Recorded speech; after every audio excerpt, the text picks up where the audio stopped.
welcome back to Friday Reviews. Today is Friday, of course, so I'm going to be talking about the films that I watched this week that I've picked up during Monday Movie Hunts this year, and I have 3 to talk about. So as usual, I'm going to just run through quickly what movies I'll be talking about, and then in the description box below there will be some timestamps, so if you're just interested in hearing about one movie, you can click and check that one out. So first of all, I'll be talking about the Smurfs, The Lost Village, then I'll be talking about Life, and then finally we'll be talking about Ghost in a Shell. So yeah, some kind of mixed movies here. So let's start off with The Smurfs, The Lost Village.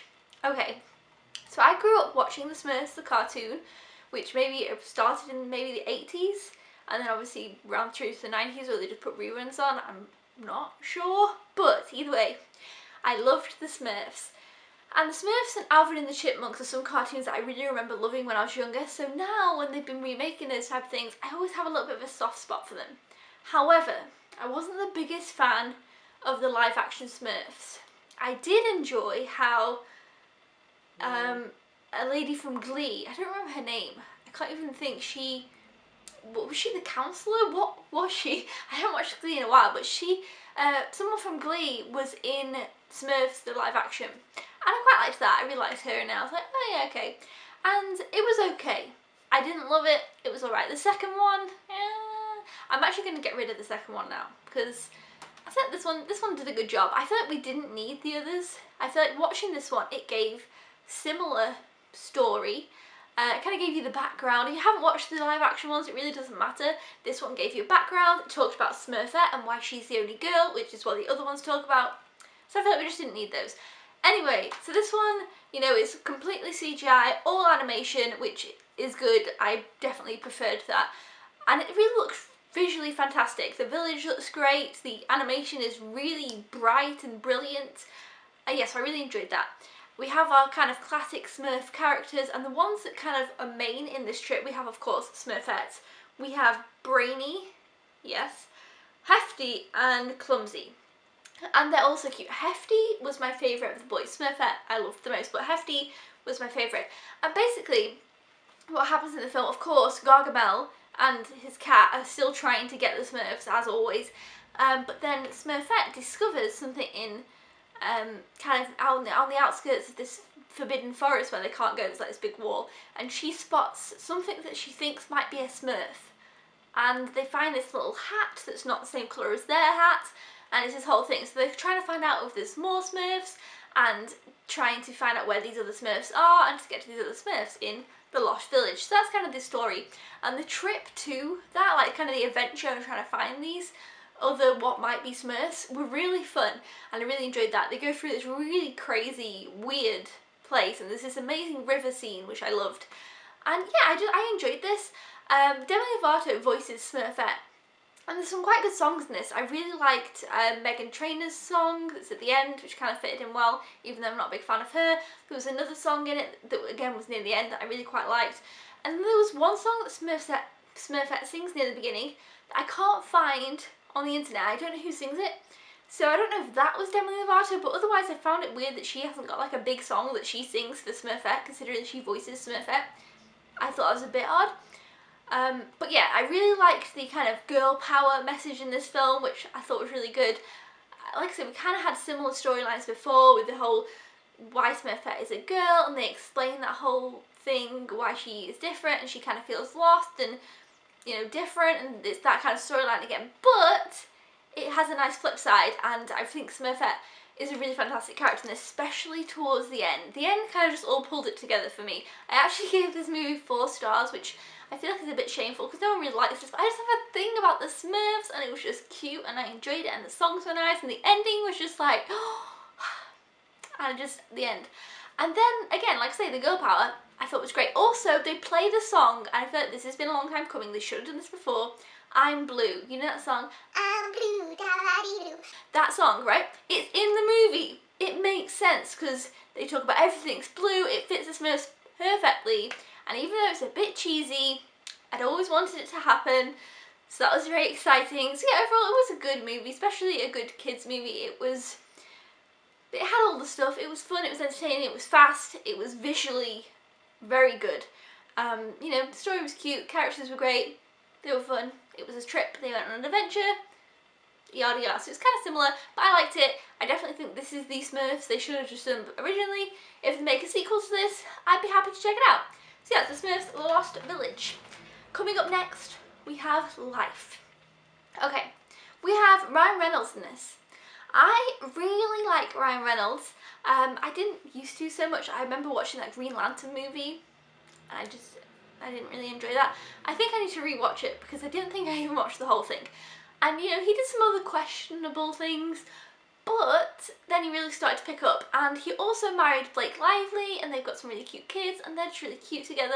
And I really, really like Blake Lively, so you know, that's kind of cute. And then also he was Deadpool, and I thought he was really good in that. And so, you know, I like him now. So I was like, oh yeah, Ryan Reynolds, great, so that's one tick. Next we have Jake Gyllenhaal. Jake Gyllenhaal is fantastic. His acting is amazing. You know, Donnie Darko, Nightcrawler, Southpaw. He's incredible in those films, especially Southpaw. His acting's just completely amazing. Okay, and then we also have Rebecca Ferguson in this. So Ryan Reynolds was hardly in this film.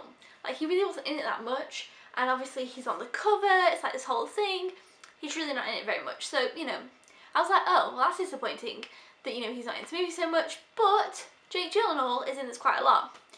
And so I was like, okay, yeah, you know, Jake Gyllenhaal's fantastic. In this movie, he was so boring and bland. I don't know what happened. I feel like you could have switched him out with any other random person who I wouldn't even know, like just anybody. And it wouldn't have made any difference to the film. He didn't add anything at all for me, and which is sad because I think he's so good. I think he's fantastic. And I just feel like he didn't add anything to this film, which I found really weird. And I don't know if it's just because I found the film a little bit boring and I was just kind of trailing off and that maybe I wasn't paying much attention. But he didn't really stand out to me, and he just kind of really blended in. And I found that a little bit odd. Obviously this film is about some people who are in space, and they've gone to Mars, they've done the mission at Mars, and they find this little thing, it's like a little tiny thing at first, that's kind of got a speck of life. And what is absolutely hilarious, so this is supposed to be kind of like a space horror, kind of. I think it is actually Alien meets Gravity, and you know, whatever. It wasn't scary because so the little guy, he obviously is a little alien and he kind of grows, he's kind of creepy, he does some crazy things, but the astronauts, and it says space people, the astronauts contact Earth and they say, you know, what should we call the new life form? And they speak to kids and the kids say, we'll call it Calvin. Okay?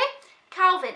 Now, the astronauts go about the ship and they're scared of this little creature and things, it's wreaking havoc, as you'd expect, and they're going around calling it Calvin. Like, oh, you know, Calvin's got, and I can't take it seriously because it just seems funny, like it's comical because he's called Calvin. Imagine if in the Alien film, Sigourney Weaver and the others are bumming about, oh god, where's Calvin at? Like, it wouldn't be the same because they run around calling him Calvin. It just really, it tickled me. It was funny. I quite enjoyed that actually about it. So yeah, there was that. I didn't find it kind of scary. Some bits, I don't know, it wasn't even really suspenseful for me. Some bits a little bit maybe, a little bit weird, but you know, overall, but you know, I wasn't hating the film. And then it was drawing to an end, and me and Josh watched this together, and I said to him, I bet, obviously can't tell you because it's the end, I bet da-da-da, okay? I said this, and he said, no, that won't happen, that is just ridiculous. I said, that's what I'm betting, that's what I bet happens. He says, no, it won't. And as it's drawing on, it's seeming more likely that I was right. I'm like, I'm sure this is going to happen. At first I was kind of joking. And then it was like, okay, this is actually going to happen.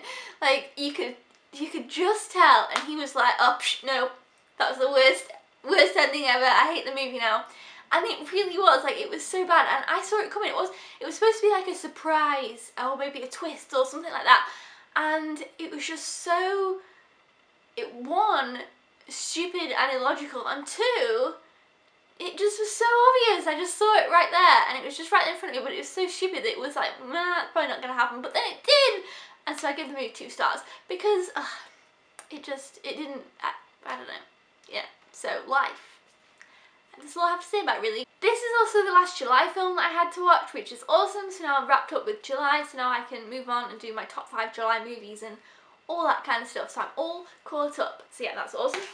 The next one I have here is, as I said, Ghost in a Shell. Okay, so I'd heard some mixed things about this. Of course, it's based off of an anime, which I have not seen. So I just kind of went into this, you know, just with not knowing much. But it has got Scarlett Johansson in, and I really like her. It seemed interesting enough, and I thought, well, I watched this kind of not long after watching Life, so I thought it was going to be better than Life, so let's just go with it. And I really quite enjoyed this. I feel like it might be a bit forgettable, and further down the line I might be like, oh, I can't really remember much about that film. But I don't know, maybe that's just me. Now, the world looked visually so cool. There's so many cool futuristic things I really liked, and it was really cool to look at. Like, it was a nice treat for the eye, as was Smurfs: The Lost Village.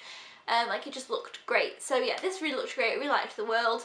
And basically, Scarlett Johansson is a robot type of thing. Now, also, haven't seen the anime, watched the movie once. Obviously there's going to be people who really know the information. I'm not one of the people, I don't know. You guys probably know better than me, because there's quite a few of the anime films, so I feel like I'm going to be not knowing the correct thing. Anyway, so she's a kind of robot type thing, but she looks like this, so she looks very great. And they take a brain from a human, and they've put her brain into this shell, and yeah, so she has a brain, she can think, she doesn't really have any past memories. And so she's kind of dealing with that throughout the film, and I felt like that was the most interesting point of this film. Like, she's dealing with who she is, who she was, what she can remember. She has these kind of weird flashbacks that they kind of call glitches, and it was very interesting. I really liked that storyline. Now, at the beginning, kind of, there's this other storyline where she's trying to fight this. This is the bit I was confused on. She's trying to fight this person, and they're trying to. I didn't understand this bit. I feel like I could explain it. In my mind, I can explain it better than I can out loud, but yeah, there's this whole bit at the beginning which you typically expect maybe with one of these type of films, and she's kind of trying to go in, and she's got guns, and she's trying to sort things out, and she goes into someone's brain to try and figure out where he is, to track him down, yada yada. But then I was kind of thinking, oh, I'm not really enjoying this that much, and then that kind of storyline took a bit of a turn, and I was like, oh, okay, I was back on track, back on the track, back knowing what was going on, I could figure it out again, and then I was quite enjoying it. I really liked Scarlett Johansson, I really liked her character, I really liked how this cool suit thing like blended in with things. That was really awesome. I really liked this guy here, I don't know his name. He was really, really fantastic, really loved him. And yeah, there's some great characters in this, I really quite enjoyed it. I gave it 4 stars. After watching it, I thought, yes, I enjoyed that. Like I said, it was a bit at the beginning, or maybe like, it was like a half an hour point, or maybe not even that, 20 minutes, when I was a bit confused. But then it put me back on track, and I was all with it. I was knowing what was going on, and I really enjoyed the way that it took it. And I thought, oh, that surprised me, didn't see that coming, quite enjoyed that. So yeah, I gave it 4 stars. I feel like, though, as I say, it might be a little bit of a forgettable one, but I definitely would go back and rewatch this, and then hopefully I'll understand the bit that I kind of couldn't gather. So yeah, enjoyed this one. So those are my films for this week. It's kind of a bit of a mix, you know. These two I gave the same, which you guys might be like really mad about, because. But then again, I've heard some not great reviews about Ghost in the Shell, but like I say, I did enjoy it. And obviously, I've heard some not great reviews about the Smurfs. But yeah, these two I really quite enjoyed. Like I say, I gave them 4. I thought about giving them 3.5, but then I was like, no. You know, those parts that I just really were better than what I would give a 3.5. And this one, I gave 2. Because there was some parts that I did enjoy, and some parts that stick out to me. So it did deserve some rating. But yes, those are the films that I watched. Let me know down in the comments below if you've seen any of these. I'd be really interested to know your thoughts. Thumbs up if you enjoy these Friday review videos, and make sure to subscribe if you haven't already, or if you are a newbie. I'll see you then. Goodbye!